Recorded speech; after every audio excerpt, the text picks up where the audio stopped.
Good afternoon, folks. Hello. Hello. We are spending our afternoon focusing on property tax credit. We could call it the income adjustment if you want, or there are other things we could call it. And that's sort of, the side of the equation of how we get money into the ed fund in a fair way. And we are going to start the afternoon with Jake Feldman from the Department of Taxes, talking about the particular changes that the administration is requesting for the property tax credit. And then the second half of testimony this afternoon is going to be some ideas from the Lake Champlain Regional Chamber of Commerce on the property tax credit and from the Public Assets Institute on the property tax credit. But I think Jake is going to be back here quite a number of times throughout the session as we work on this. So thanks for starting. Pleasure.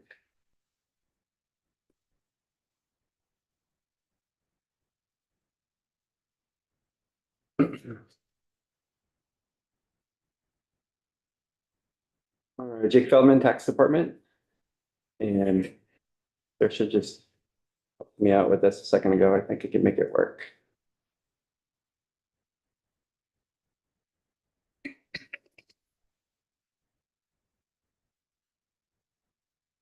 Yeah, okay. Thanks for having me.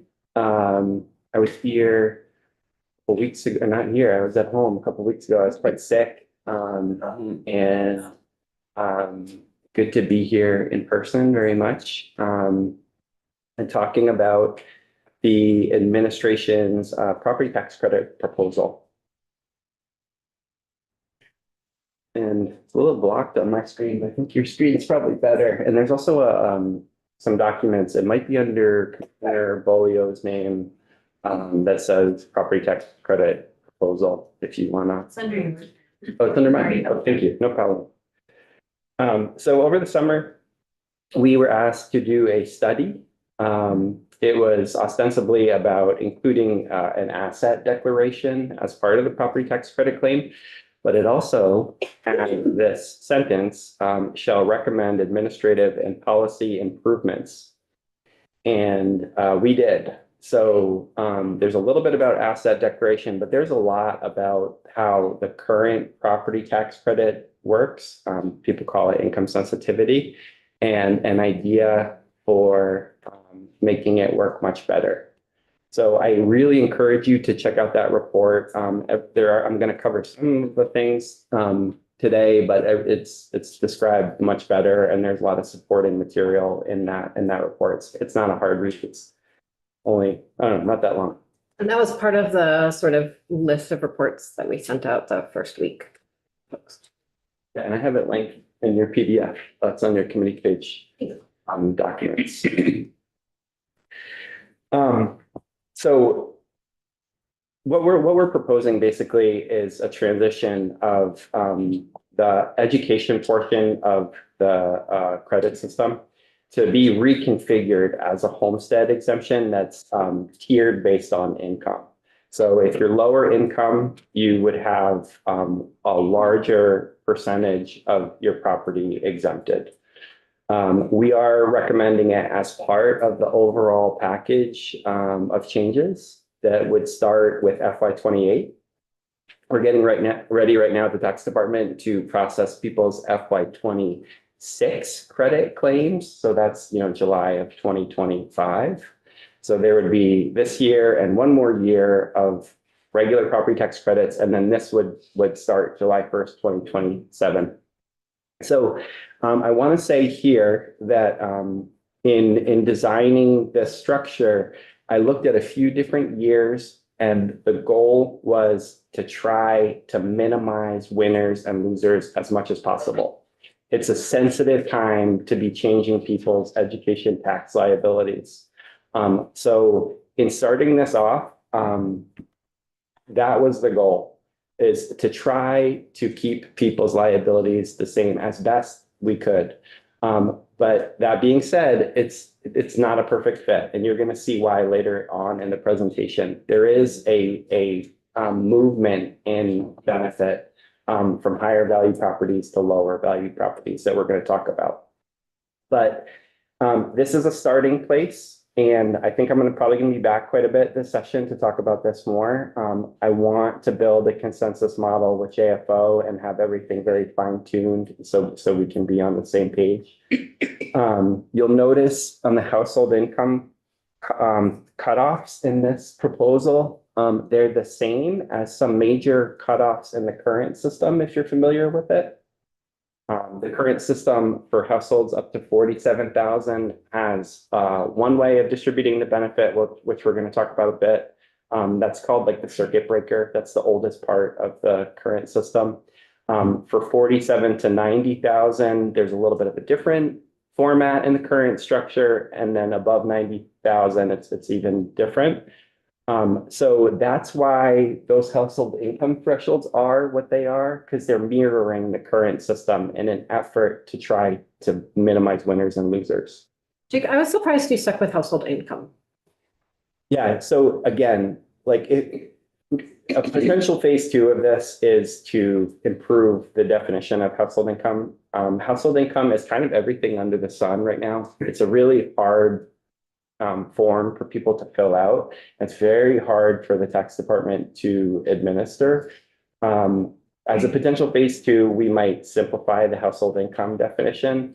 But for starters, we're just trying to control what we can control and minimize winners and losers. So it's continues to be a household income definition. You'll also notice a pretty steep drop off in the maximum exemption from 200,000 to 50,000. And that's because, again, mirroring the current system, if you're a household with income up to 90,000, the credit covers you now up to 400,000 of house site value. And after 90,000, there's actually a pretty steep drop off. It only covers up to 225,000. So that's kind of mirroring that part of the current program. Another thing to know is that this would be an exemption from the house site value only, which is like the current system. It only looks at house site taxes. And the reason that's the case is because if you tried to do it for the entire homestead, A, it would create more winners and losers versus the current system. And B, you'd run into current use, which is another exemption type. It's different, but that's on property that's outside of the house site. So it would just be a hyper complicated, basically impossible to do both. So this is just on the house site value.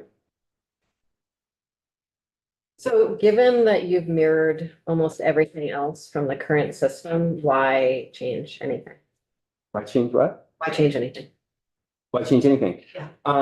That's what we're going to talk about. Great. Yeah. So that's a perfect lead into the next slide. Okay. I did show this 2 weeks ago, but it was the end of the day on a Friday and I was really sick and I was at home and I couldn't see you all. So I'd like to talk about it again. Thank you for giving us that grace. So the complexity of the current program gives rise to myths, misinformation, and tax surprises. With a homestead exemption, everyone in a town would pay the same property tax rate. Everybody would be a property taxpayer. I am on a school board, the Montpelier Roxbury School Board. And as the chair mentioned, it's a talented school board. I understand property tax credits very well, having worked on them for 10 years. But sometimes people come to my school board meetings and make some claims. Like during public comment, someone last year came and said, hey, yes, taxes are going up in Montpelier by a lot this year, but 2/3 of the households pay on income, so they don't need to worry about it. Now, you probably know that I'm not allowed to respond during public comment, but I had to. I corrected this person. Because we relate so much. So far, the police have not come for me. But I couldn't let it go because it's not true. So I would like to talk about the truth. It's hyper complicated. I don't think this person was trying to be a bad citizen or mislead people. I think it's just that people don't get it. And that's because it's so incredibly complicated. So for that circuit breaker group under 47,000 of income, There are about 34,000 of those households in FY '24, and 90% do pay on income. But those income rates, and this is ignoring the lag in the credit system for a second, those income rates that they pay are locked in law. They do not change with per pupil spending. That's the circuit breaker part of the program. So you could make a case that that group is insulated from budget decisions, but it's a pretty small share of the total homestead population. About 1,400 or 4% are paying on income and property. Why? Because their property value is over the 400,000 threshold, so they're paying both. About 6% are paying on property, but a funny thing happens here, that when they were designing Act 60 and income sensitivity, somebody smart realized that people in low value properties actually don't really benefit from income sensitivity. So they put in this special provision called the house site exclusion value, where if the taxes on your house site minus 15,000 are more favorable, you can get a credit based on that. And so they are paying based on property, but they're getting that exemption. It's a type of an exemption called the house site exclusion value. Between 47,000 and 90,000, 80% are paying on income, but those income rates move with per pupil spending, because you take per pupil spending divided by the income yield multiplied by 2, and that's the income rate. So they are paying on income too, but it's different because it reflects the budget. 8% are paying on income and property. Why? Because their property is worth more. Their equalized house site value technically is worth more than 400,000. And 12% are paying on property. And this is my favorite group to talk about. To get a credit in the credit system, your property has to be worth enough. You get a credit for the difference between your taxes based on property and your taxes based on income. But if your taxes based on property aren't very high compared to your taxes based on income, then you don't get a credit. So when people say that all low or moderate income people benefit from income sensitivity, it's not true. This group doesn't. They're paying based on property. Now, who is this group? Suppose you're like a mother and daughter living in a mobile home in Milton, and you both earn $20 an hour at UVM cleaning rooms, UVM Medical Center. That would be 40,000 per person. Your income's 80,000. And suppose your mobile home is worth 70,000. Then your taxes based on income are not going to be less than your taxes based on property because your property value is so low.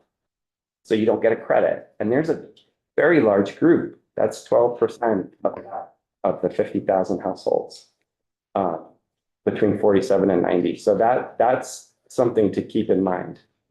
Percent to come together. I was just gonna say, I think it was Vince Luzzi who put in that 15,000 section. Smart guy, should have been indexed, but very smart. Okay, and then over 90,000, only 3,800 are paying based on income because most of that group has a house site value that's over 225,000. So they're paying both on income and property, 63%, and 26% are paying exclusively on property. Are you indexing your brackets?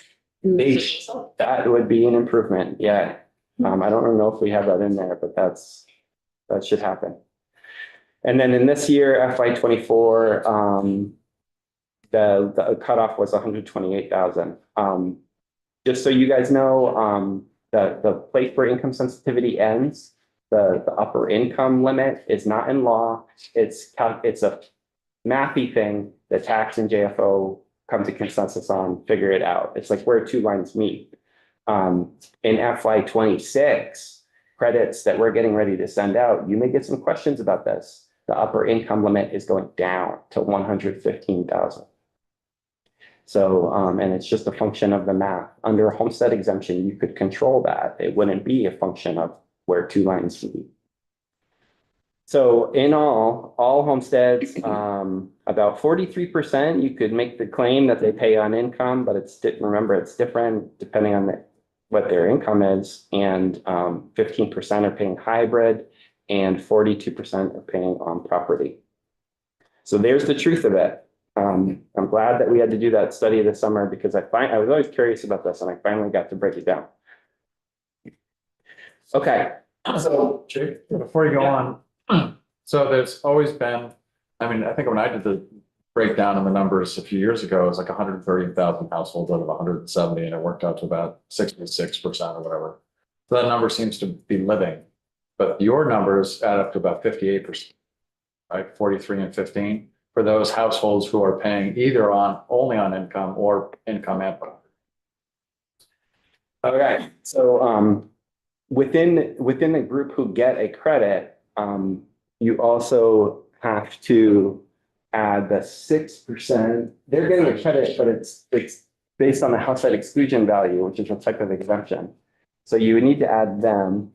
64. Right, so what are we at now? 90, 100? Yeah, I don't know. I might have to, there's something missing there. I'll have to get back to you with that.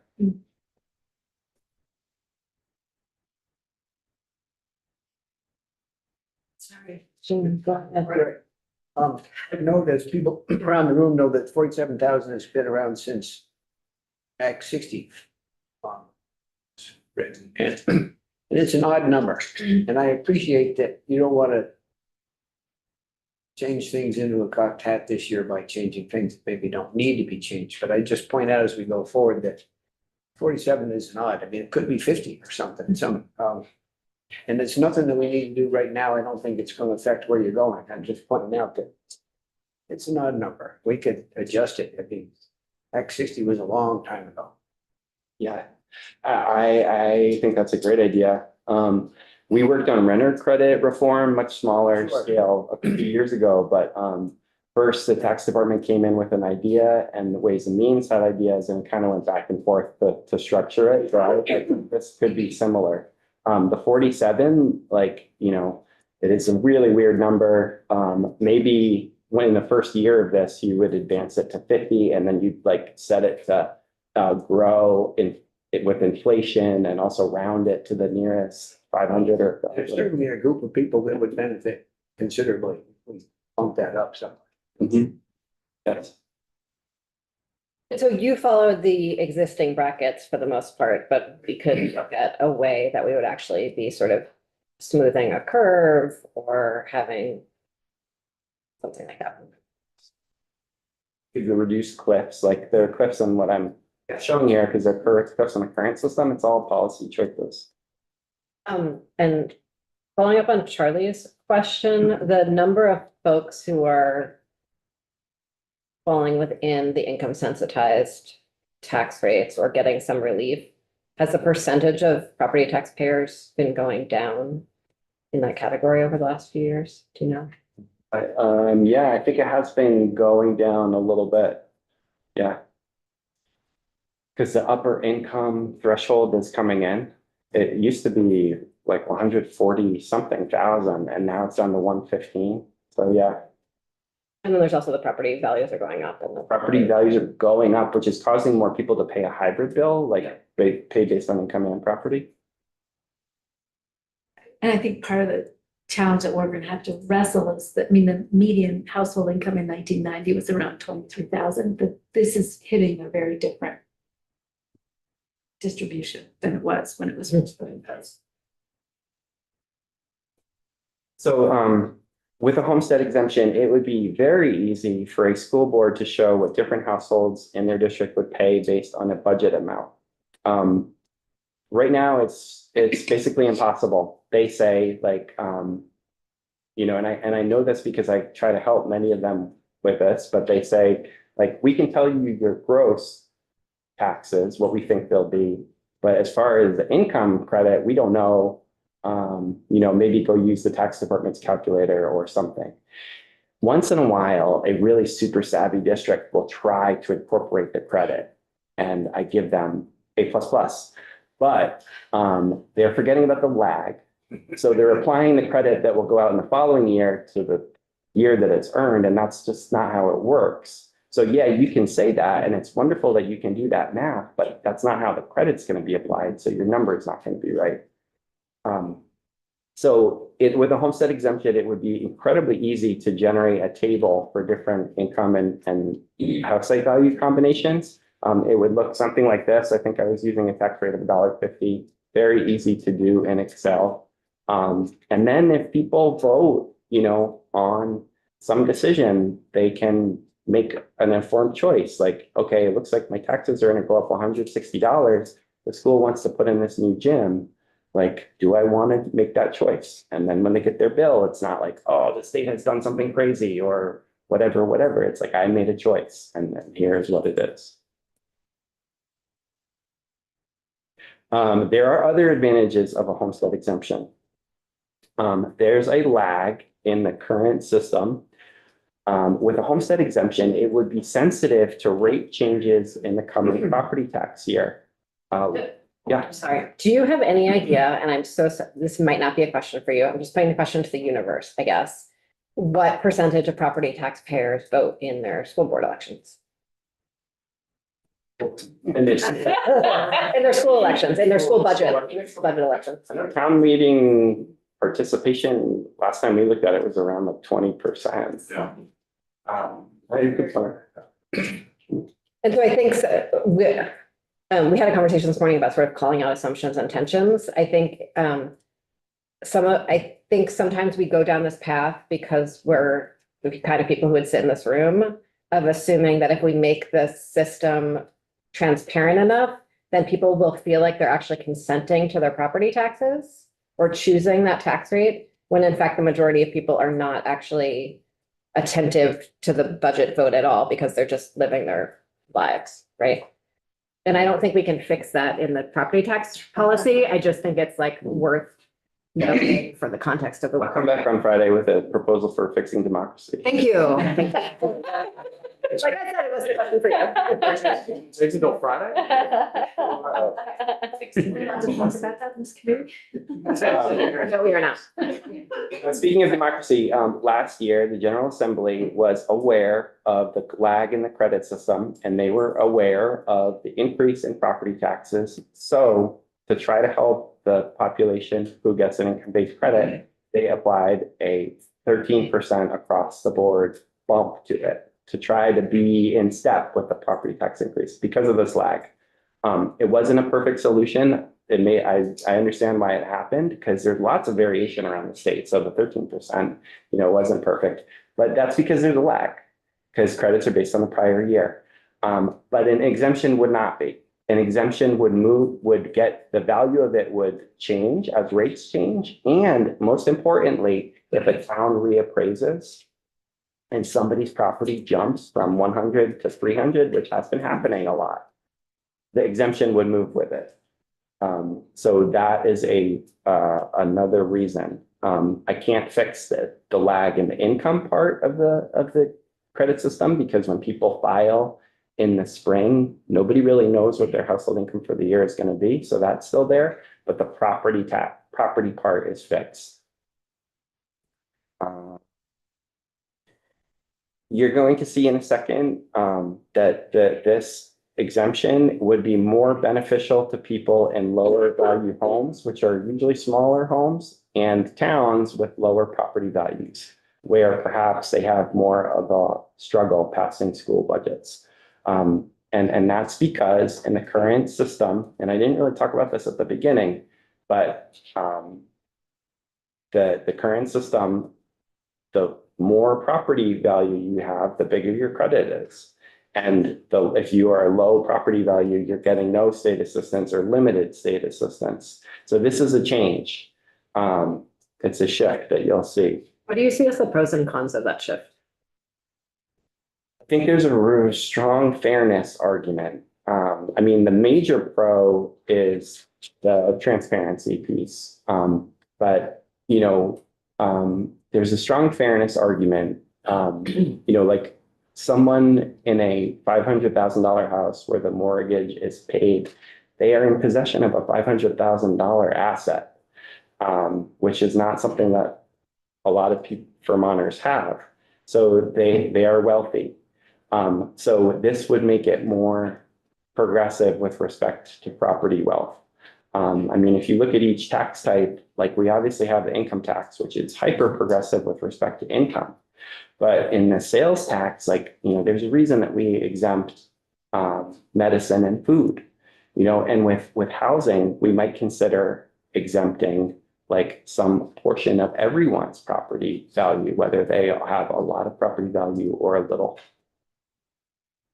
Which is something that other states are doing. So it's not like I'm making up a structure. This is how other states normally do this. But if you live in where the property values are escalating quickly and your cost basis is actually pretty low, you may be property rich, but cash poor. Yes. And you can't pay the bill on this now inflated property tax bill. Right. And we're going to talk about that, ideas for helping with that. The homestead exemption has similar progressivity to with respect to income as current law, and it's more progressive with respect to property wealth. I wrote in the report, and it's supported by data, that home equity is wealth.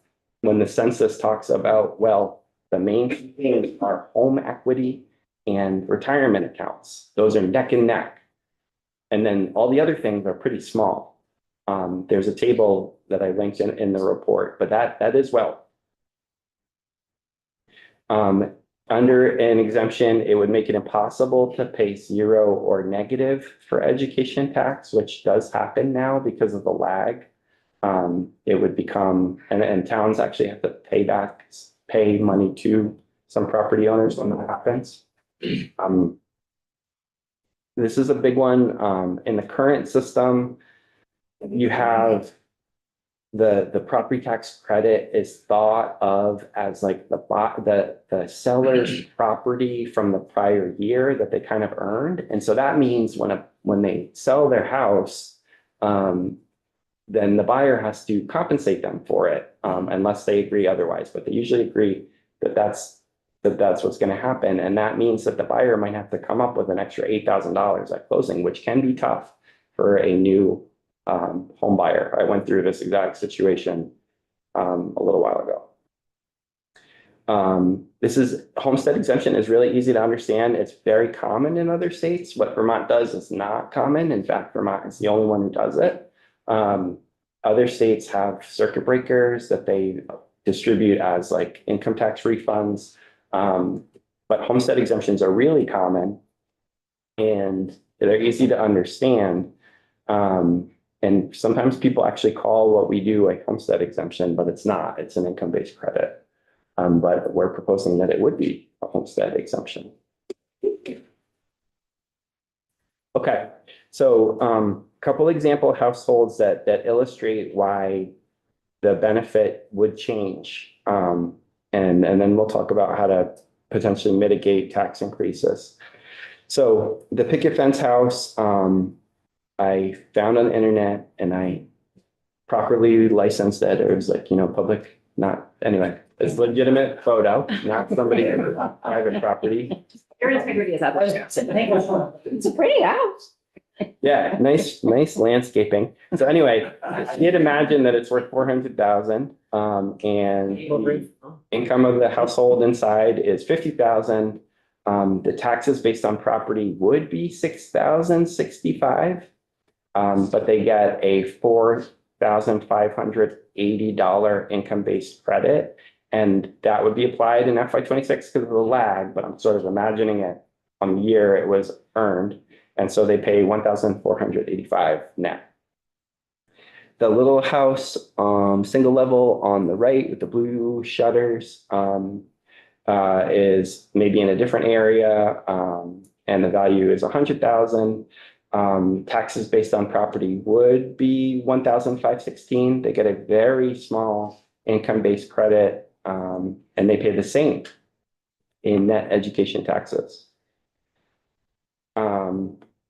Under a homestead exemption, I think, at least as in the table I showed earlier, they would each get a 50% exemption, and the picket fence house, their taxes would go up by roughly doubling. They would get 50% off the 400,000. The little single level with the blue shutters, their taxes would be cut in half. So, for the majority of households that are kind of in the middle of the spectrum, the exemption fits well, but there's a shift from higher value property to lower value property. And that is, when I come back with more data, we can break that down some more, but it's real. I'm really interested in this idea and the functionality of it. And it feels like a weird moment to be talking about sort of shifting relief away from higher value homes at a time where we're hearing from so many Vermonters about their property value sort of skyrocketing far outside of their control. And so I just want to make sure we're threading that needle. And I imagine you're going to share more data with us in the future about, as much as you try to minimize winners and losers, how you see that shaking out.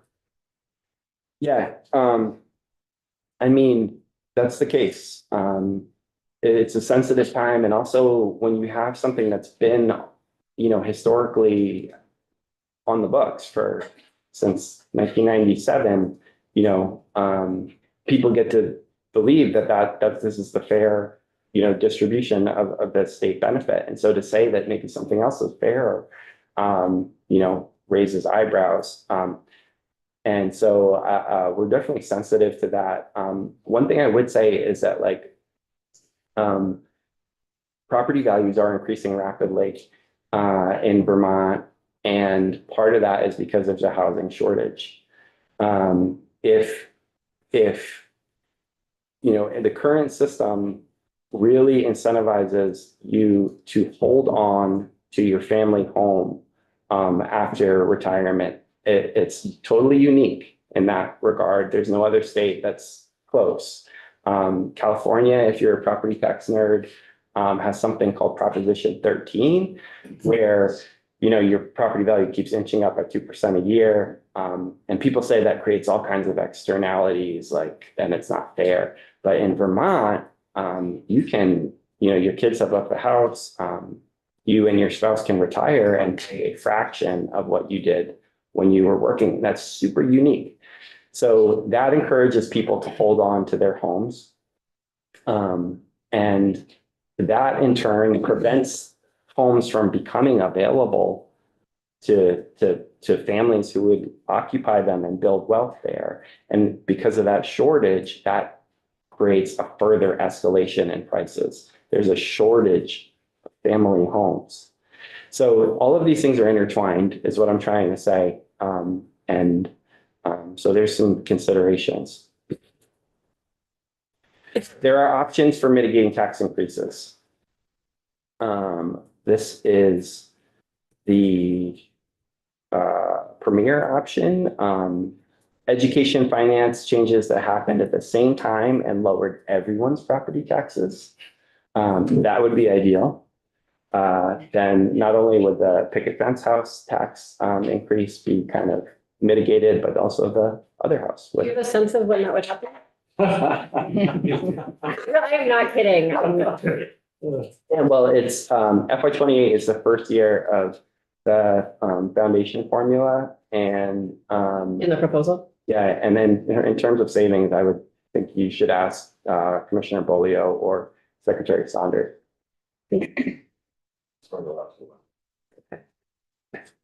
Another option is a reconfigured circuit breaker type credit that was paid out as an income tax refund. You could kind of augment the homestead exemption with a little bit of a new circuit breaker and have it come through as an income tax refund.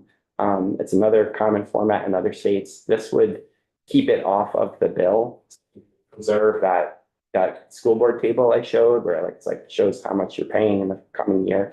But that could help mitigate tax increases. Put a few words to that. Yeah, so right now we have a circuit breaker. It's for households with income under 47,000. It's part of the property tax credit. So this is saying okay, everybody gets an exemption based on your income. In addition, if your income was below a certain amount in a prior year, we're also going to give you a credit, like Maine's property tax fairness credit, like that, that adjusts further for your income, and it comes through as an income tax refund. Just like another refundable income tax credit, basically, that would be added to a stack. Okay. Okay, thank you. Yeah. But you still have to pay the property tax bill. That's correct. Yep.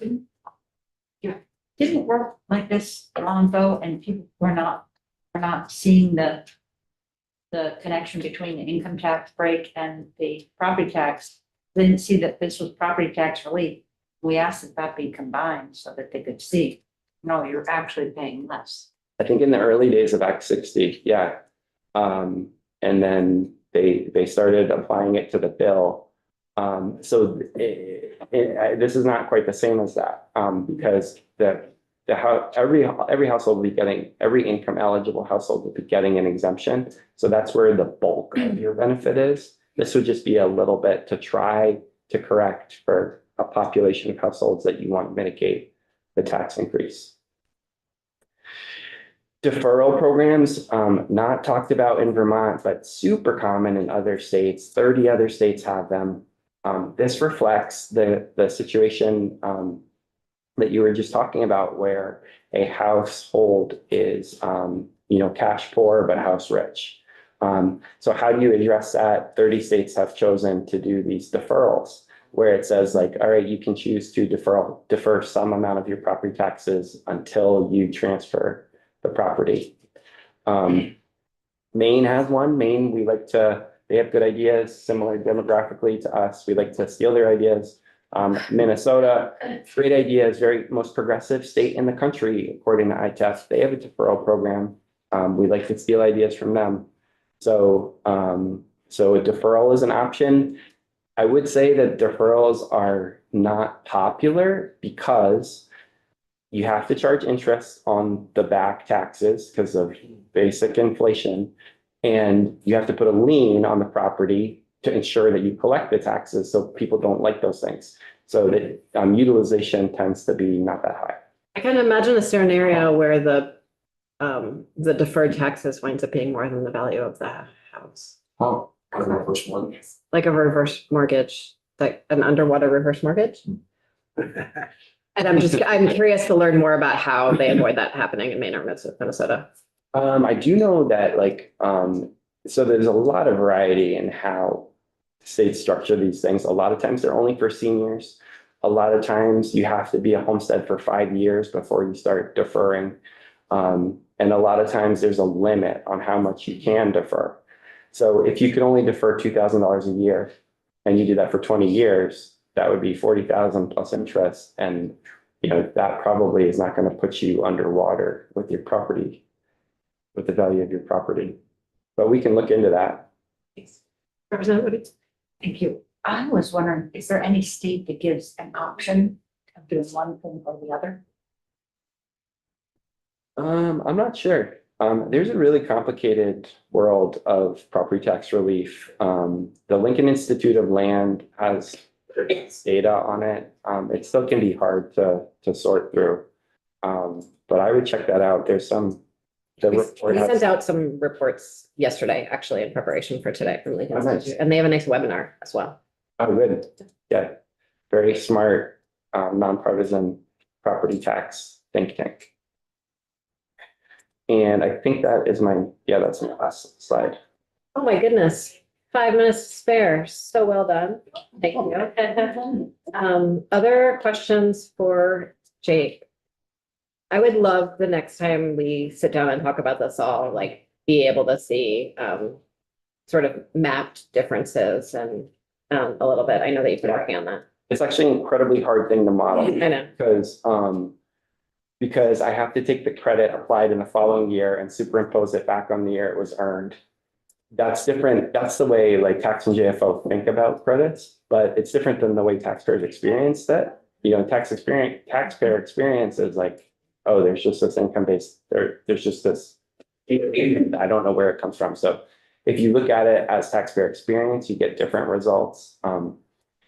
There's hard parts of the current system to capture. Like if you live on shared land, or on a mobile home where you, a mobile home cooperative, and there's like 2,500 of these, you can actually apply your allocated property taxes, that the cooperative pays to your property tax credit.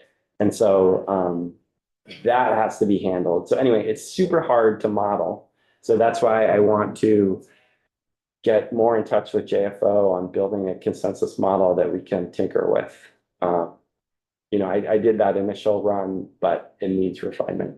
Thanks. And I received notice from a lot of people this last year that some folks had were getting property tax refunds from their towns, and there's much angst in the universe about that.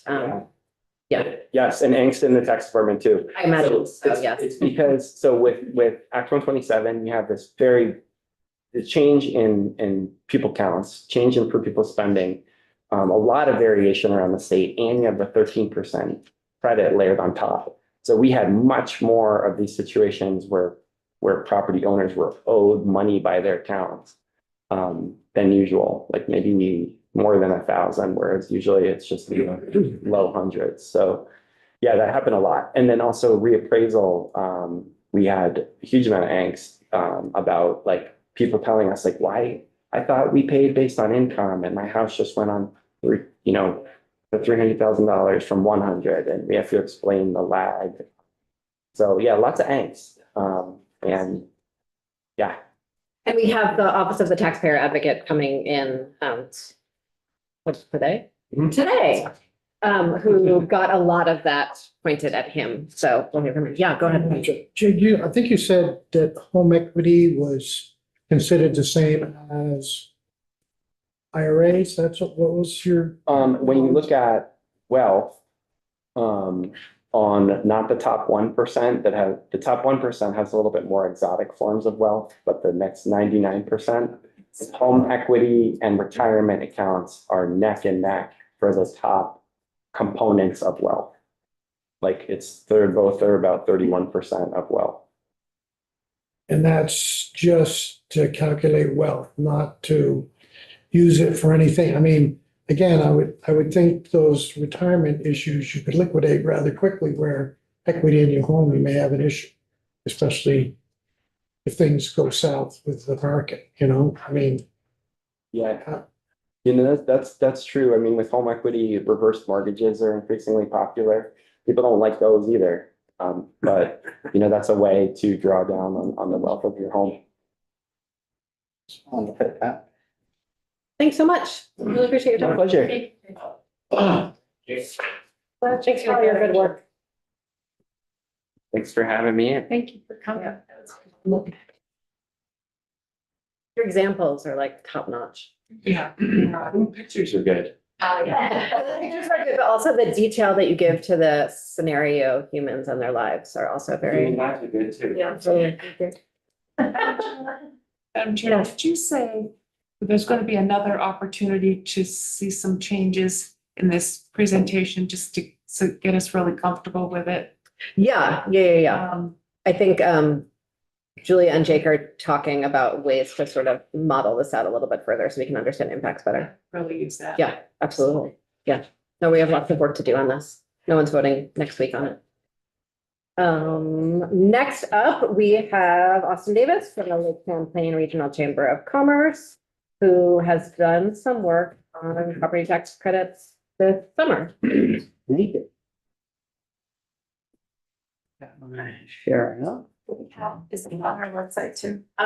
This is not, Generally, we ask that witnesses send in their documentation in advance so we can all be prepared, but Austin's going to send this in after he is finished. I was also editing to make sure I wasn't too duplicative with Jake's testimony, so it was to your benefit, though it might be annoying. I apologize.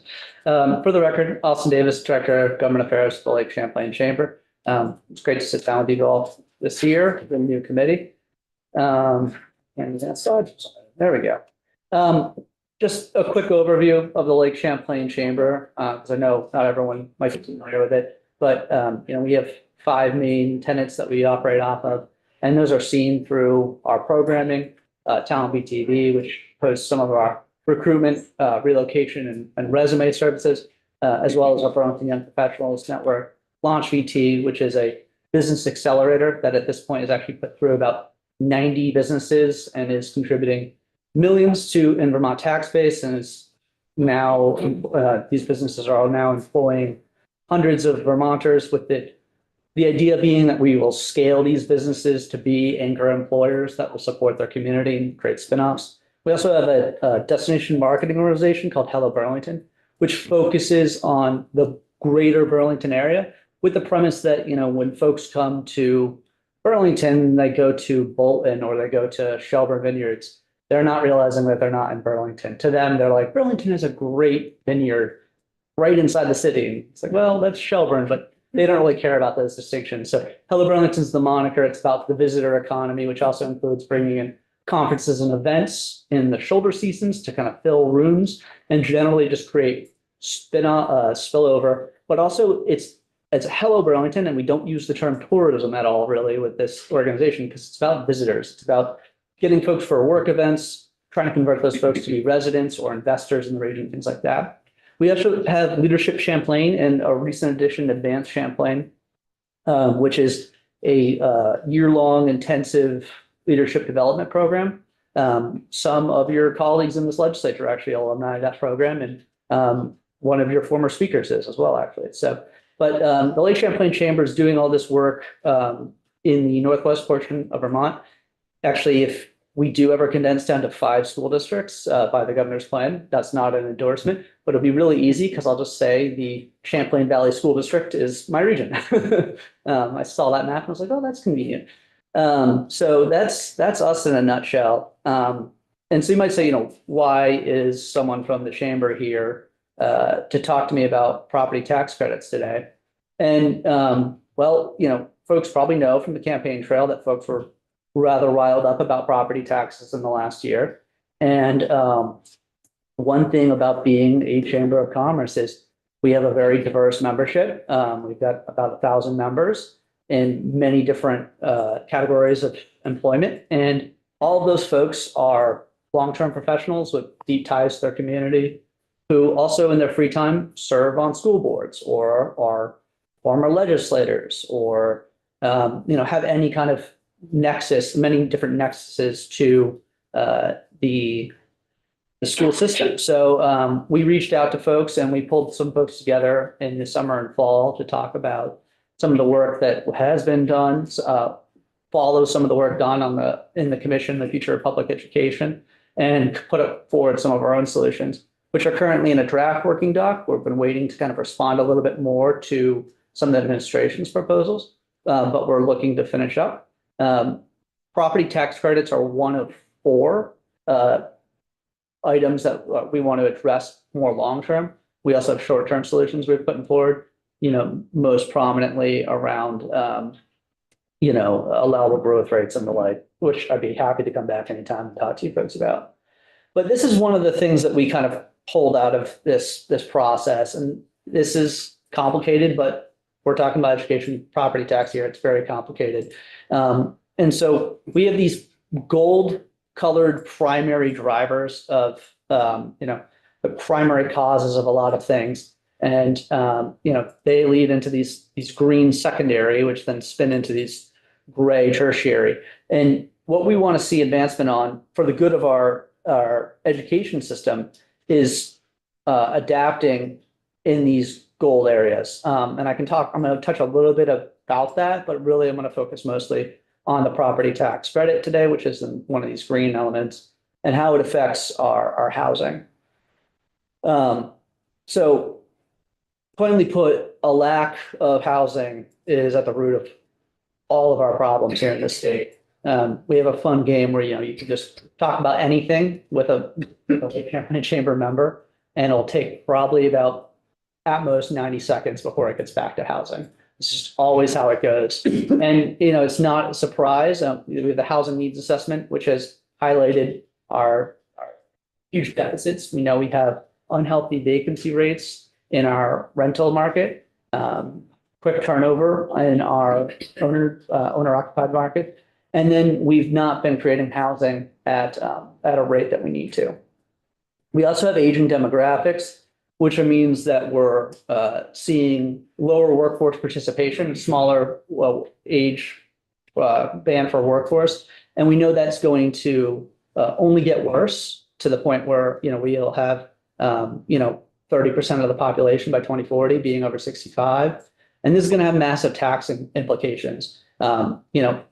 First off in income, as folks aren't in their prime income earning years, but then it'll also have effects on, sales and use and rooms and meals and all these other factors. And then it'll have an effect on our property tax credit, if we're looking at adjusting property taxes based off income, and these individuals are no longer in their prime income earning years, we're going to be adjusting even more property tax bills. And then finally, is grand list growth. And, the crux of this is, I think we talk a lot about how we have an issue of local control of statewide dollars, which from an economics perspective is kind of the right area for your classic tragedy of the commons, right? But we don't talk enough about the local control of the development of statewide dollars. And what I mean by that is our education fund is really fed by the aggregate of all of the local grand lists. And in this state, well, we like to talk about Act 250 and Agency of Natural Resources permitting, a lot of the decision-making around development of housing or other commercial development is taking place at the local level. And there's an extreme amount of local control. So we're also having locals controlling the development of our statewide grand list and its aggregate, while also having control of how we spend this money. And so our education fund is really at the confluence of two streams of local control. And this graphic to the right, I can come back and talk about some other time, but it, is kind of talking about this dichotomy of having, and I'm sorry, it looks like it was cut off a little bit, but having, some towns who are both growing their grand list and they're increasing their spending. And if everyone was doing that, and we were doing that in some kind of parity, if you were kind of in the upper left corner of that quadrant, that could be really sustainable. Then we have some folks who are, increasing their spending, but they're not growing their grand list. So they're really only taking from the statewide education fund, but not helping build it up and make it more robust and exist in the future. And then we have some folks who are not adding to their grand list, and they're not increasing spending. So they're not meeting the needs of their community in multiple ways. They're not allowing them to grow into the future, and they're holding back their students potentially by not spending as much as they should. So there's this interesting dichotomy where we have some people who are not contributing enough to the grand list. Some people are not contributing enough and not spending enough. Some people who are, spending and contributing. But this is something that I think wasn't imagined when we first started complying with Brigham under Act 60. And it's something that we want to talk about more and socialize more in the coming year. But this brings me, so all of that aside, we're going to zoom back in and focus specifically on the property tax credit. And I added this on the fly a little bit because I really liked Jake's comments around just myths, misinformation, and tax surprises. Because my bullet there was just incredibly complex. It's incredibly complex. If folks have ever tried to navigate the property tax credit, you understand that the lag is complex. I, in past years when eligible, ran into the problem that tax software doesn't really understand it and like it. So then you have to, even after you thought you filed your taxes, go back and maybe correct it. There's all sorts of things like that. It also distorts voters' perspective on what their school spending decisions means. I think, Jake's, example from his own experience was great, but we hear that all the time. You see it in front porch forum posts, like, don't worry, if you're income sensitized, this school budget increase isn't going to affect you. That's not true. So it distorts things a lot. I think really importantly, and Jake touched on this a little bit towards the end of his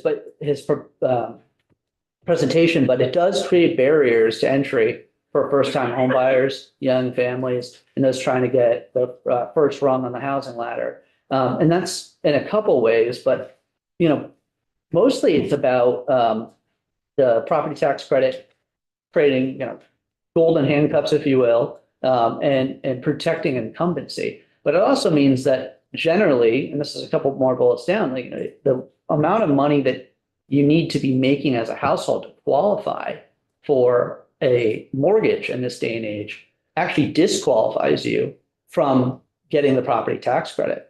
If you're going to buy a home in my region, you can believe that a mortgage lender is going to want to see a household income above $115,000. To have that much income means the second you get in that home, you're going to be disqualified from the property tax credit. But for if you are, Sorry. if you have a substantial amount of wealth while going into this home buying process, and you're going to put a larger down payment and not have as large of a mortgage. Evidence of that? I've talked to lenders about this. I've, run the numbers with kind of mortgage calculators, but yeah, generally if you're a first-time home buyer trying to get in the door and you don't have a lot of equity, you're going to have to mortgage a substantial amount of the home, and lenders are going to want to see a higher, especially in my region where it's not unreasonable to see a home that's a modest home going for $550,000. It's not unreasonable to think that. So it distorts, the market, help and comments. There's also other issues. I kind of just alluded, it doesn't account for regional differences in housing costs and also just incomes. You look at the, Bureau of Labor Statistics has a Burlington, South Burlington, greater metropolitan area, which generally has higher costs and higher wages to meet those costs. But this is a statewide program that doesn't reflect that. There's also the lag time, and then there's so much more. I personally also had the same experience that was mentioned earlier, where I was pretty shocked when, going through the contract for buying a home, and I read, I'll have to take care of the previous owner's property tax credit when that time comes around. Go through the home, and then, that property tax credit was $5,000. I just made the biggest purchase of my life. I got in the home, had to do some renovations. And also now I've got this surprise $5,000 check I need to send to the previous owner to refund them for the credit that they had on the property tax. So there's a lot of complexity around that. So pause here for just a second. I'm going to jump into 5 different policy proposals that we've looked at as our working group. But I just want to note that, when we talk about these things, I think it can get kind of sensitive because everyone has a nexus to property tax, and there are real people affected by these things. So none of this conversation around like perverse incentives or how people are working through the property tax is any kind of judgment. Folks make rational decisions when confronted with market pressures and tax pressures that are best for them. And that's good for them. What we're talking about is how, these things aggregate up to have snowball effects and to affect our housing market and other things like that when we have market interventions like we've created with the property tax credit. So with these many of solutions I'm going to go through, the first one's pretty easy because the heavy lifting just kind of got done for me on that. And I adjusted my this conversation a little bit to save time. But, transitioning to a house side value adjustment is kind of how we framed that would be, an improvement in transparency for all the reasons you just heard. And it can make it a lot easier for folks to understand. Hey, Jake, do you want to sit in the staff seats? How to draw on a pen test. It could improve transparency and complexity in a large way. And I think that could be very helpful in and of itself. Even if this is a completely revenue neutral conversation, I think we should strive for breaking down complexity and making things more transparent. And I think that'll inform budget bids. We also think that, we want to better reflect income per person under a roof in this property tax credit. Right now, it's kind of focused entirely just about the income under a roof to the point where, for example, if you have adult children who fall on hard times and want to move back in with you, their income now is, considered into the household income, and that could push you out of your property tax credit. It's actually something we remedied back in 2017, I believe, for qualified refugees, because we had Vermonters who were taking in qualified refugees. Those folks were getting jobs, and then boom, that person's income was now included under the roof in household income and pushing them out of the property tax credit. There's also other versions like qualified home share, for example. Another thing we talked about with you last year is kind of in case of emergency break glass incident, is the introduction of a net asset attestation. We'll talk a little bit about that later, but that can better reflect some folks' ability to pay, you know, as we have some folks that might show lower income, but have that ability to pay. And then the final two are kind of ways that you would adjust the whole situation after you've done these first three and started nudging people a little bit in the market, because you don't want to crush people and you want to make this a fair transition and you want to help folks out. And that's, you know, about the deferral program, which Jake also referred to, as well as a credit. These are two, you know, off ramps for individuals who might see like their property tax growing, but still want to stay in their home, or might want to stay in their community. So the first one, and feel free to jump in at any point in this. I don't have great pictures. I just went with stick figures. I'm trying to stay more simplistic with all this. But, you know, talking about a deduction, I think could be a really helpful in terms of just a baseline understanding of what's happening with votes. And I understand, you know, that there's a meaningful conversation to be had about, you know, is democracy actually being used to its fullest extent? Are people going to use this information once they get it? But, you know, talking about property taxes between two households that have the same value, say the same exact household, but different income circumstances, you know, across the fence, you have this conversation where it's, you know, well, my property taxes are going to go up. I'm income sensitized. I don't know what that means. If you have a, you know, that table, if every school business agent could have that table and post that, then folks could say, I know what this vote means for me. And when they're talking to the neighbors, they're going to have more informed conversations. So Austin, you're agreeing with what Jake was presenting? Is that grid? I wouldn't necessarily endorse the entire grid. I definitely think we love the concept of making it so that folks can understand based off reducing the value of the home site rather than creating what we do now, which is, you know, finding the delta between the property tax yield and the income tax yield, and then subtracting the two and sending a credit. So there'll also be an income reduction of the house credit base. You know what I mean? A reduction of the house credit based on income. Yeah, I mean, like a short version of this would be if, you know, you and I are like sitting across the fence, we both have the same exact home, you're income sensitized. You know, I could even help you through this and say, you know, like, well, what do you qualify for a deduction from your house site value? You say, you know, it's 50,000. I go, well, all right, our home, I know your home is worth what mine is. They're both worth 450. So the tax rate for me is on 400. The tax rate for you is on 350. And that's not exactly what you presented, but it's an easier concept to understand rather than explaining that, you know, the property tax yield, the income tax yield, the subtraction, having that lag time so we don't even know what the income tax yield would be. You know, doing the mathy stuff, to use the technical term that I just learned today, between the tax department and JFO to figure out where that cap is. It's worth noting that cap on that is actually, you know, I look back in 2017, that was $147,000 household income for the cap on the property tax credit. This year it's $115,000. The year before it was $128,000. So actually just in the last year, the cap had shrunk from $128,000 to $115,000, which, you know, also really would make our conversation across the fence very difficult, because you might say, well, I make $125,000, you know, and you're thinking about the credit last year, but this coming year, this town meeting day, that's not relevant. It might be 113. You gotta keep going. Does Yeah. that system sound to you to be more sensitized to regional differences, which was something that you flagged earlier in the conversation? Not necessarily. I mean, that's the propensity to it. It could. It certainly could be, you know, something we do, but, you know, as presented earlier today, it's not necessarily as sensitive. Maybe I'm also just need to huddle up the tax department and understand it better, but. Chair. Yeah, going back to that one, I think it's interesting that the conversation was, we need to cut back on retirement contributions. I mean, in my area, that wouldn't even be considered.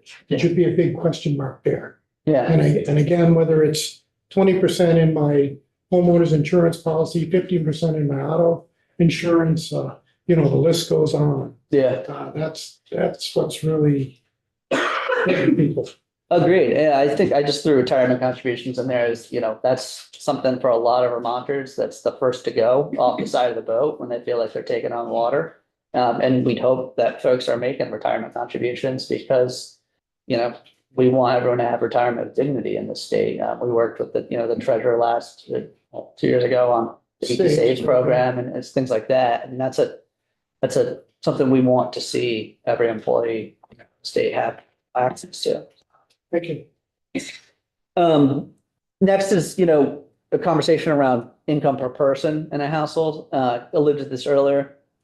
And I think this goes back to just, what is the kind of premise around what a lot of folks in this building seek to do, which is progressive tax policy. The idea around progressive tax policy is one around marginal utility, when you really break it down, you're saying that as folks gain more money, they're hitting diminishing marginal, utility on each dollar they're getting. So therefore, taking a larger marginal amount of it and creating a larger marginal cost, that's okay. That's generally the premise behind a progressive tax policy. And that's what, we've seen folks in this building strive to do. This doesn't necessarily do that. The people on the left, they have a high marginal utility for each additional bedroom in their home as a family of 4. The person on the right, they have a very low marginal utility for each additional bedroom as one person in the 3-person house. But under our property tax system, our property tax credit system, we meet this family of 4 pay a high marginal cost for each additional bedroom because they have 2 earners under the roof. Whereas when we have 1 earner under the roof and we're focusing specifically on the income, we give it to them at a low marginal cost. And I think, that's an interesting kind of perspective, when the goal of this program is continually pitched as it being progressive. We have 5 minutes left. Oh, wow. All right. I had 45, sorry. I'm going to have to really buzz through this then. And this is just the beginning Yeah. of the conversation we're having about this issue. You're welcome to come back. Yeah. Sort of dropping some ideas into the bucket for us all to be working with. So housing needs assessment showed that we're a very overhoused state. It's not a hypothetical. This person on the right in the last slide. A lot of folks are in bigger houses, with 1 or 2 people in there. So the other thing we talked about is, in the application for the property tax credit, it might be worth doing what we do in other places, which is a net asset attestation, so that if folks have a decent amount of wealth, they're not necessarily using the credit system. We don't want to make this like overcomplicated. This is what the net asset attestation looks like on the Child Care Financial Assistance Program application form that you have to do if you want childcare assistance in the state. It's a yes or no checkbox. If the person says yes, their application form can go in the trash. It's very simple. But mostly I just want to drive home, income taxes are really myopic. They're a snapshot in time. And my favorite example is that Jeff Bezos could claim the child tax credit at one point in time. If you just blindly, scrubbed information from 2 tax returns, me next to Jeff Bezos in this year, that he claimed it, you might go, oh, this poor guy, Austin's making way more money than him. It's not reflective of the actual reality, So again, checking in real quick, the 3 policies I talked to you before were about kind of adjusting how the credit is distributed and trying to make it more fair. But now, those are certainly going to have nudges and effects on people who are currently paying taxes. We kind of want some of those nudges so that they feel, their voting decisions, et cetera. Sorry, I'm rushing through this now. I want to get these 2 because these are important. But, we want to now look at how to help people in these situations. I think it's also important to note, and I actually didn't know this until I was making these slides, or I edited this into the slides this morning, but the Social Security income exemption, I think is, one thing to add in here in the context of holistically looking at helping seniors, because a lot of the property tax credit is going to seniors in the state. If we can assist in another place, and help them, but then at the same time create the nudge to right size, downsize, or, pay more of their property tax bill, that could be helpful. But that goes to the deferral program that was mentioned earlier, that is used in states such as Maine and Minnesota. And I think it's important, if you talk about the 2 families that we looked at earlier and how they're, handling paying for this property tax, their property taxes over 10 years, we can effectively look at like the folks on the left are subsidizing the folks on the right, the individual on the right. And, you know, if we allow them to take this maximum credit as it currently stands, about $6,200, I can't remember the exact number, for 10 years, you know, we're subsidizing their estate that will then likely get transferred, you know, in the near future, to the tune of $62,000.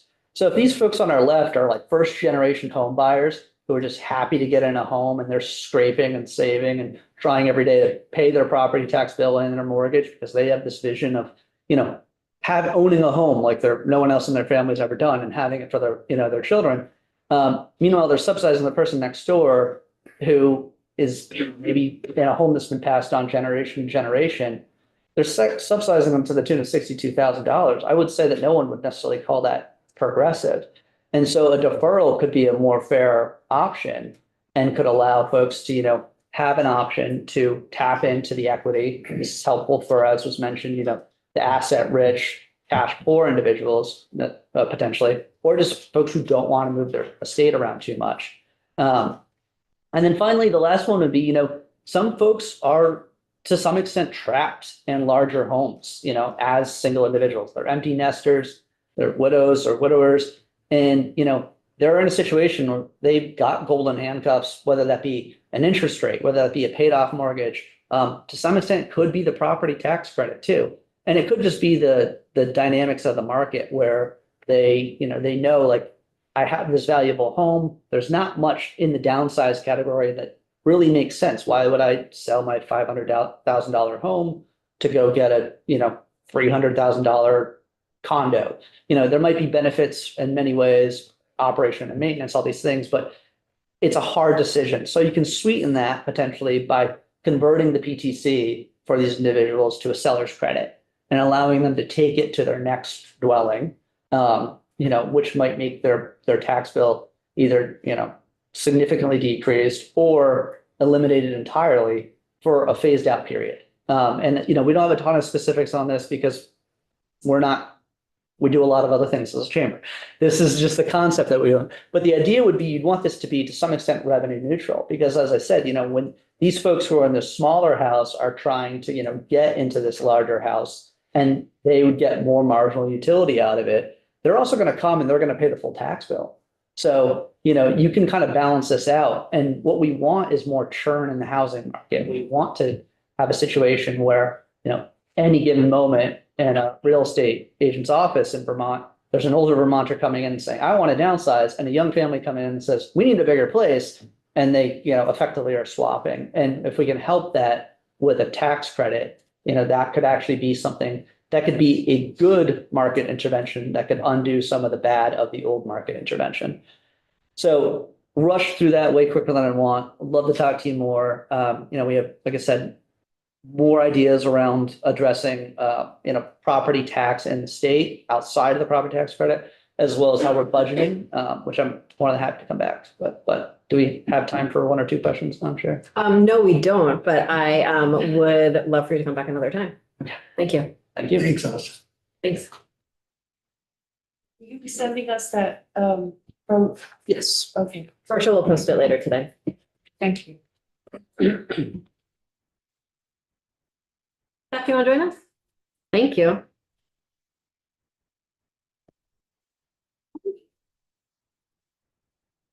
Welcome to Ways and Means. It's great to see you. You too. Happy Year of the Snake. Big day. Happy New Year.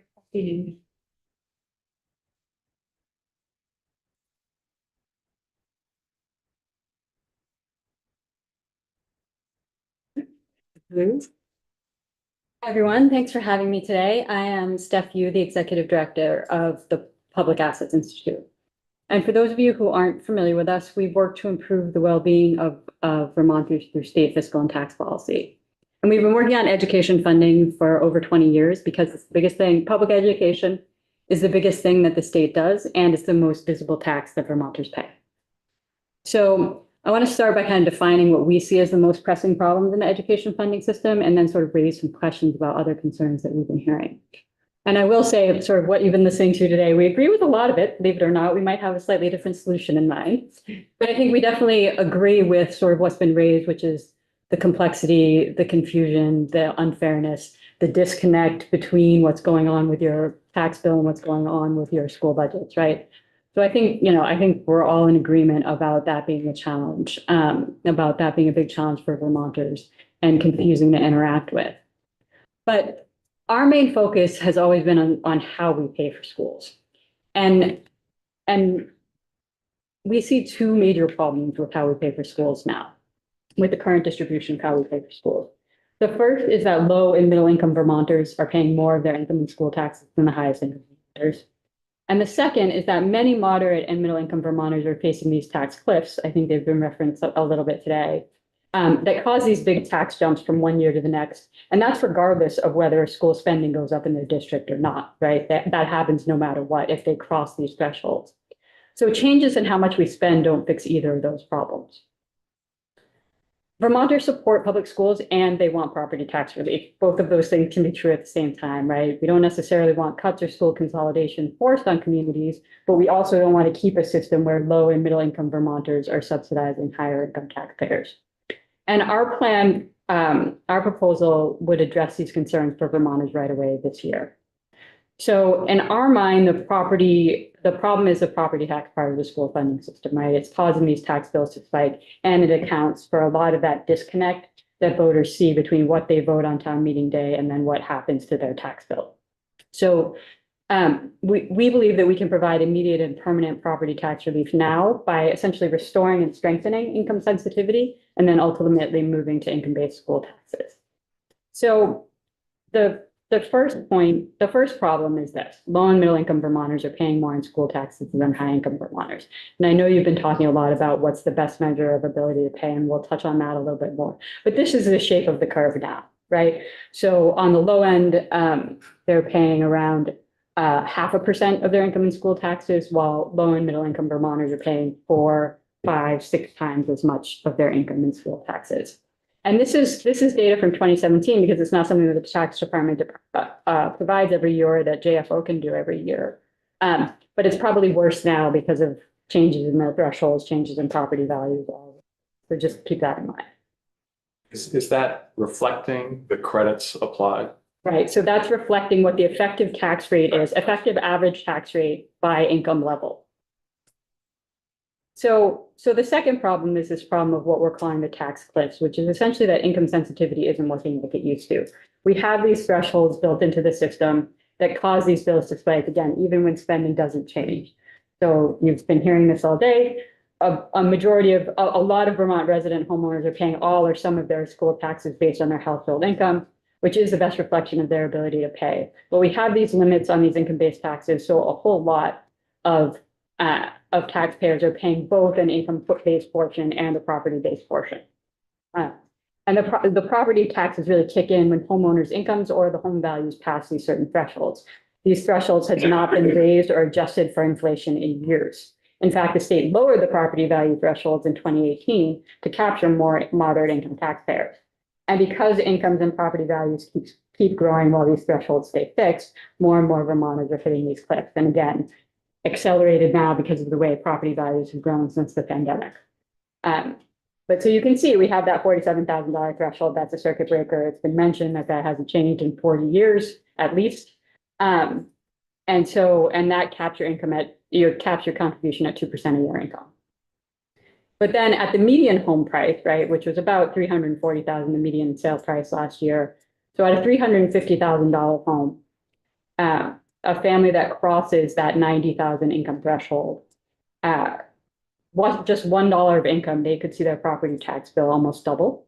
So grow by 70% from one year to the next. Again, regardless of what is happening with their school budgets, we see these big jumps, right? And that threshold, that $90,000 income threshold, hasn't changed in 17 years, since 2008. So there's a lot of things that are sort of out of whack. And I think that's been alluded to, that sort of as Vermonters' incomes and property values shift upward, more and more are falling into these cliffs and having this tax zone problem. So our proposal to address both of these problems is to update these thresholds immediately, which can be done this year to restore income sensitivity to what it used to be, and then ultimately move to income-based taxes for all primary homeowners in the state. Again, we agree that there's a lot of problems with the property tax credit, how it works now, and the complexity of it. And our solution is to focus on the income-based side of things. And by what it used to be, do you mean that like because of inflation, the brackets? People are getting smaller Okay. credits and more people are hitting these cliffs and having these difficulties, right? Yeah. So again, we can provide immediate relief by updating these thresholds right away. And the reason that we're focused on this particular piece is these are the people who are paying the largest share of their income in school taxes. Because of that intersection of the income and property piece, it means that they're paying 5, 6, 7% of their income in school taxes. That's the sort of moderate middle income compared to the lower income when there's more of a cap, more income sensitivity, and compared to the higher where it ends up being more like this 0.5% of their income in school taxes. So here's our proposal. Here's how it would work. We'd add a step to the circuit breaker to smooth that cliff again. Again, the people crossing that circuit breaker threshold are still primarily paying by income. There are very few people that have incomes under 90,000 and home values over 400,000 now. But we also know that as home values grow, that is a bit of a problem. So we'd add a step, move it to 60,000, put a 2.5% cap on that, or the town rate, whichever is lower, right? The rates in FY25 range from 2% to 3.3% across town. So that gives you a sense where that is.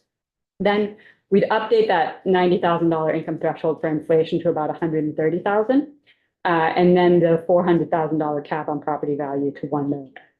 So that would potentially lower bills for 50,000 Vermont households. 28,000 would be protected from the cliffs, and we'd be expanding income sensitivity to 23,000. So again, we're sort of talking about, on that last side, we're talking about going back to just that income slide. So $1 in income wouldn't double your tax bill, right? It would cut many bills in half and can be done right away for FY26. And the governor said yesterday that he would provide some property tax relief in FY26. I know different iterations of the legislature have in the past provided property tax relief by sort of buying down the rate, whether it's through reserves or one-time funds or whatever that might look like. But what we're suggesting is that you really target that relief for the people who are paying the biggest share, the people that are hitting these cliffs, and really target that relief. And our best estimate of what this would cost to update these thresholds is about $50 to $60 million. So, Representative Woody? Well, you have the house site value, 400,000. Are you thinking that you might do this also by where the house is located? Because there's real geographic differences in property value, absolutely. Well, part of the goal is just to have, so in 2018, when they lowered the property value for that threshold, they lowered it from the legislature / administration lowered it from 500,000 to 400,000, right? So I think we're trying to target a similar share of homes across the state. We're not necessarily looking at it geographically, but we're trying to kind of capture a similar share of what's going on. And also recognize that whenever you have a fixed threshold, these cliffs are going to hurt more and more people over time. So if you set it on the higher side, you're not going to capture as many people anytime soon. So again, it's about sort of targeting that property tax relief. And I'll show you, you don't need to look at these very dense charts, just know that they exist, right? So we put together a couple of matrices that you can look up your home value and your income, and you can see the before and after of the proposal. So the version I included in your packet is the percentage of income, but we also have some on our website that just give you the dollar amount. If that's what you want, you can look up yourself, your constituents, whatever is useful to you. But this is the current law. So what I want people to focus on is just the colors, right? So you don't need to look at all the numbers. You just need to understand that the yellow is who qualifies for income sensitivity. The green is who's covered by the circuit breaker. The blue is where the cliffs are. Again, acknowledging that these matrices don't tell you a lot about where all the people are, but it gives you a sense of sort of where your dynamic is. And our proposal would do this, right? So greatly expand income sensitivity, increase who's covered by the circuit breaker, and really mitigate those cliffs, minimize who's affected by those cliffs. Again, you can kind of look at these or look up sort of, if you're looking at the median income and the median value of home, you see that you're covered by income sensitivity. And that's how this works. Again, you don't need to look at all these numbers, just sort of recognize that we're expanding the colors of who qualifies for a lot of these things and who would avoid the cliffs. So, and then we'd ensure that the highest income Vermonters are paying their fair share permanently by expanding income-based school taxes to all primary homeowners, but that would take some time to implement. Currently, approximately 60% of income is not subject to school taxes. right? So the people who get income sensitivity represent about 40% of the income tax base, and 60% of the income tax base is not currently subject to school taxes. By definition, the way the system is supposed to work is that you pay the lower. So all the people who are paying only based on property value would be paying more if they were paying based on income. So our best estimate is that this would raise between 100 and 200 million more from those higher income taxpayers. So it's about $12 billion in income in the income tax base that isn't being taxed for school taxes at this point. Just for that last Yeah, sentence again. Which the $12 billion? 12 billion. 12, it's about 12 billion. Well, that's the last number we have. So again, I think what we don't always know from what information gets released is we get kind of this net number. We get the total property tax credits that are given back and the total property tax, but we can't always split that out into what share is based on the income rate and what share is based on the property value rate. But the last time we had those numbers, I think was 2021. And so that gives you the ballpark of sort of where the split would be. So it's, again, it's a ballpark, and that's something that, tax JFO would have all the more detail on that. So in our mind, those are sort of the most pressing problems that need to be addressed as soon as possible. And in a year like 2025, right, where virtually all districts were facing budget increases that were out of their control, and property values were growing a lot, but not evenly across the state, these inequities in who pays were really exacerbated and caused harm for many Vermont households. So the sooner we fix them, the better. But there's just a couple of other quick points, if we have time to, that I want to raise about sort of what other fixes are needed and what are the other concerns that we're hearing. So one of those is that a lot of the costs that hit in FY25 were really costs that were out of district control. AOE did all this analysis last year, looked at the primary cost drivers. What? You purposely spit. I did. Okay, great. Good. No, The idea. Kind of. totally your prerogative, just wanted to make sure. So I appreciate the tip. So those were the four cost drivers, right? Healthcare costs, inflation-related costs, increasing demand for mental health care services for students, and of course, the loss of the COVID era federal funds for schools. But mental health care providers and services aren't evenly available around the state. This has been, I think this is, this has been in the conversation. People understand this, that it's both a demand and supply problem, right? The demand for mental health care services for kids has gone up quite a bit, and they're not available in all parts of the state evenly. So that means that some schools are hiring their own specialists at higher cost to the districts than people in, Northwest Vermont, where they can contract with local providers. It's a cheaper way to get the services. They're sort of buying a la carte instead of having to have providers in-house. So you can see the demand. This is between 2022 and 2025, the demand quadrupled for mental health professionals on staff at schools. Again, none of these drivers would have been avoided with a different payment system, a different sort of infrastructure, a different kind of map of blueprint of how the school system works.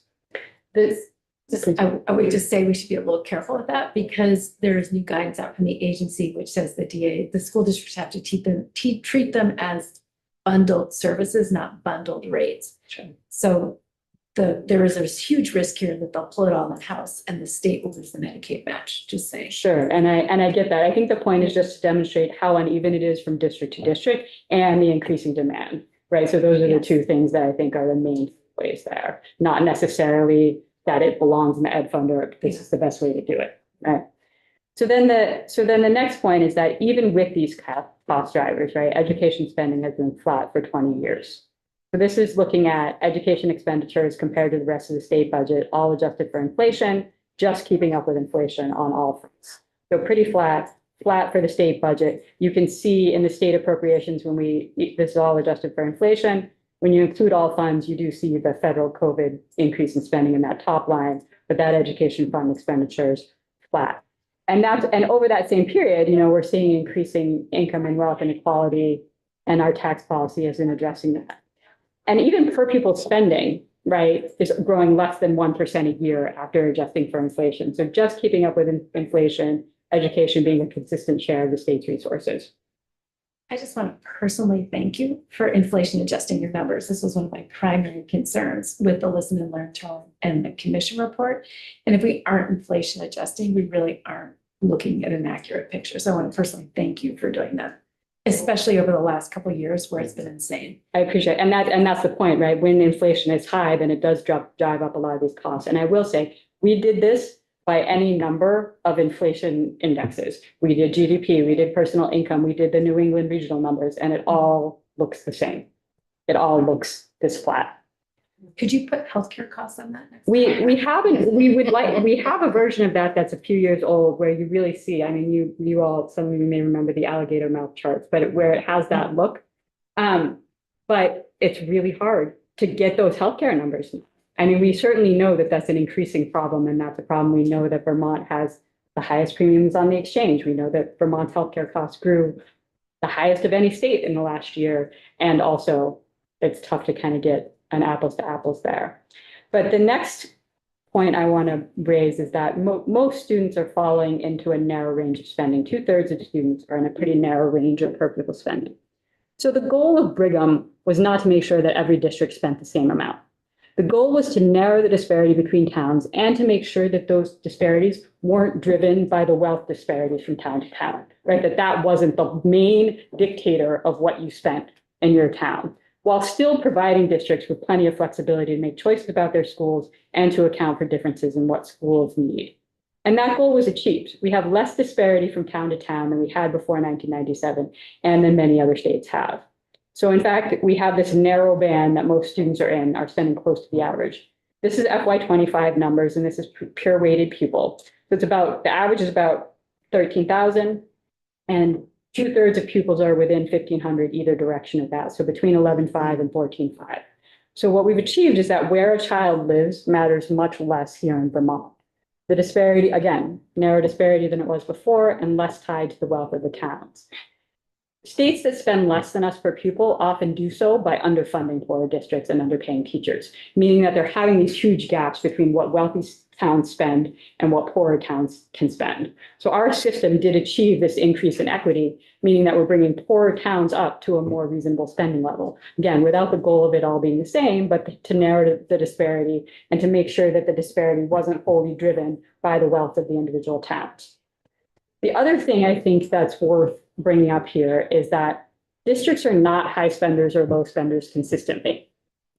Instead, what happens is that they tend to pop up or fall down for a year and then return closer to the mean because something happens. They lose some kids, they have a particular cost that they didn't expect, whatever that might look like. So this is over the last decade. Just to explain this chart, this is the number of years towns were in the top 25 of spenders over the last decade. So the vast majority of towns that appeared only appeared on the list once. Almost no towns appeared the whole time, right?